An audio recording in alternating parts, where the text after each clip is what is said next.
साथियों नमस्कार। कृषि बाजार भरतपुर से मैं हरपाल सिंह। साथियों चर्चा करेंगे सरसों बाजार के बारे में, लेकिन उससे पहले आप सभी से वही अनुरोध कि जो भी साथी हमारे चैनल पर नए हैं वो हमें लाइक, सब्सक्राइब और शेयर भी कर सकते हैं। साथियों शनिवार के मुकाबले आज सोमवार को सरसों के बाजार में 75 रुपये से लेकर के 100 रुपये तक की गिरावट दर्ज की गई, जिसके चलते भरतपुर मंडी के भाव जो शनिवार को 6381 रुपये के थे घट करके 6281 रुपये के बोले जा रहे हैं। उसी क्रम में गंगापुर सिटी मंडी के भाव जो 6470 रुपये थे आज घट करके 6370 रुपये के बोले गए हैं। गोयल कोटा के भावों में भी 100 रुपये की गिरावट, यानी कि शनिवार को 6500 रुपये के भाव थे जो आज घट करके 6400 रुपये बोले जा रहे हैं। उसी क्रम में 75 रुपये की गिरावट के साथ महेश एडिबल के भाव जो 7225 रुपये के थे घट करके 7150 रुपये के बोले जा रहे हैं।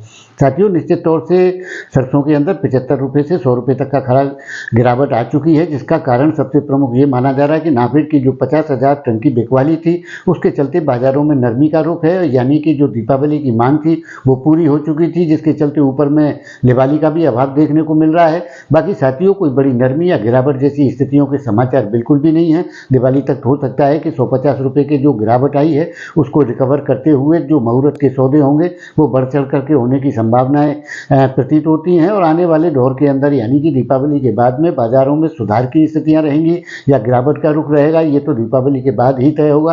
क्योंकि साथियों बिजाई का दौर चल रहा है, विदेशी बाजारों पर भी रुख टिका हुआ है, कभी नो सेल के बोर्ड लगते हैं तो कभी नो परचेज के बोर्ड लग रहे हैं। फिलहाल की स्थितियां डामाडोल स्थिति में बनी हुई हैं, लेकिन इतना जरूर तय है कि सरसों का बाजार एक तरह से स्टेबल हो चुका है, क्योंकि पीछे से समर्थन मूल्य और विदेशी बाजारों का सपोर्ट मिला हुआ है, और बिकवाली के लिए जो माल उपलब्ध है वो भारत सरकार के पास है। लेवालियों के उस तरीके के अभाव देखने को मिल रहे हैं। मांग आने पर सुधार और तेजी जैसी स्थितियां दिखाई पड़ सकती हैं। इन संभावनाओं को भी नकारा नहीं जा सकता है, लेकिन साथियों अभी आने में थोड़ा सा समय है। महीने की शुरुआत किस तरीके से होती है और क्या स्थितियाँ बनेंगी ये तो आने वाले छुट्टियों के दौर के बाद में ही तय होगा, लेकिन फिलहाल की स्थितियाँ सरसों की एक तरह से स्टेबल हो चुकी हैं।